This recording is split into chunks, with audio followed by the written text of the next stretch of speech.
ஸ்லாங்கூர் சிறுடாங்கில் உள்ள சுல்தான் இட்ரிஸ் ஷா மருத்துவமனையில் இன்று காலை துப்பாக்கி சூட்டு காயங்களுக்கு 3 வெளிநாட்டினர் சிகிச்சை பெற முயன்றதால் பரபரப்பு ஏற்பட்டது.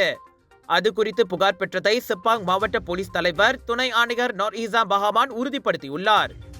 எனினும் விசாரணைகள் இன்னும் ஆரம்ப கட்டத்தில் இருப்பதால் மேற்கொண்டு விவரங்களை அவர் வழங்கவில்லை. விசாரணை முழுமை பெற்றதும் போலீஸ் அறிக்கை வெளியிடும் என்றார் அவர். 3 இந்தோனேசியா ஆடவர்கள் துப்பாக்கி சூட்டு காயங்களுடன் சர்டாங் மருத்துவமனையின் அவசர சிகிச்சை பிரிவுக்கு இன்று காலை 7:30 மணிக்கு வந்திருக்கின்றனர். டொயோட்டா வியோஸ் காரில் வந்த மூவரில் 2 ஈரமான ஆடைகளை அணிந்திருந்தனர். 3வது நபர் பாக்சர் மட்டுமே அணிந்திருந்தார். ஒருவருக்கும் அடையாள ஆவணங்கள் இல்லை. இந்நிலையில் காயங்களுக்கான காரணம் குறித்து மருத்துவமனை தரப்பு விசாரித்த போது அவர்கள் முன்னுக்கு பின் முரணான தகவல்களை தந்துள்ளனர். எனினும் பரிசோதனைகளில் மூவருக்கும் துப்பாக்கி சூட்டு காயங்கள் ஏற்பட்டது உறுதிப்படுத்தப்பட்டது.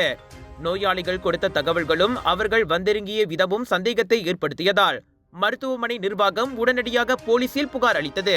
இந்த தேங்காய் எண்ணெய் சமையல்ல அப்படின்னு ஸ்பெஷல் இருக்கு. கேரளாவிலிருந்து தயாரிக்கப்பட்ட ரேனாயூர் சமையல் தேங்காய் எண்ணெயில சமையல் செஞ்சு சாப்பிட்டா தரமாவும் இருக்கும், அறுசுவையாவும் இருக்கும்.